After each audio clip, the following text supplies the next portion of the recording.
কিন্তু ফার্স্ট আমি বড় ইলেকশনে জিতেছি 1995-এ ওয়ার্ডে পৌরসভায়। তা আমি আপনাকে বলি, আজকে এই যে 209টা আনার যে প্রস্তাব মাননীয় মন্ত্রী এনেছেন, এটা ওয়ার্ড সংখ্যা বাড়ানোর জন্য।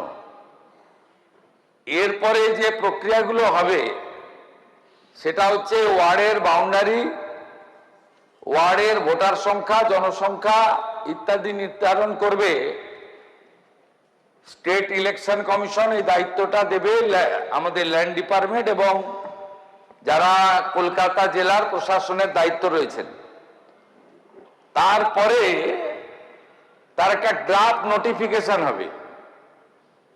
সেই ড্রাফট নোটিফিকেশনে ন্যূনতম 7 দিন, 15 দিনও দেওয়া যেতে পারে, মানে দেওয়া হয় আর কি, practices claim and objection from the common people disposal হবে। এবং 2টো অল পার্টি মিটিং ডাকতে হবে স্টেট ইলেকশন কমিশনকে, যার এখন চেয়ারম্যান হচ্ছেন আইএস কৃষ্ণা গুপ্তা। প্রথম ড্রাফট পাবলিকেশন যেদিন হচ্ছে তার আগের দিন একটা অল পার্টি মিটিং হবে, আর ফাইনাল পাবলিকেশন অফ দি যে ডিলিমিটেশন তার আগে অল পার্টি মিটিং হবে। এই প্র্যাকটিসেস তো আছেই।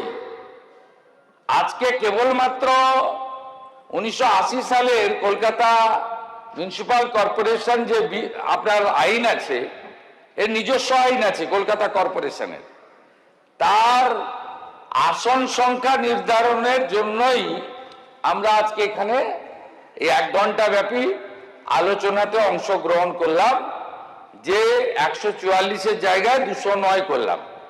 বাকি বিষয় স্টেট ইলেকশন কমিশন করবে, তার ড্রাফট বেরোবে, ক্লেম অ্যান্ড অবজেকশন দেওয়ার সুযোগ জনগণের থাকবে, 2টো অল পার্টি মিটিং হবে এবং তারপরে final publication of the list আপনার ওয়ার্ড বেরোবে।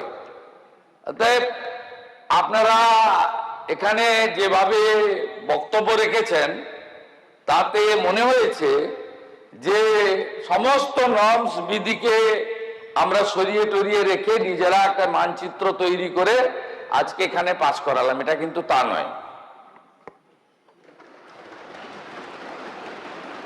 ধন্যবাদ মাননীয় মুখ্যমন্ত্রীকে।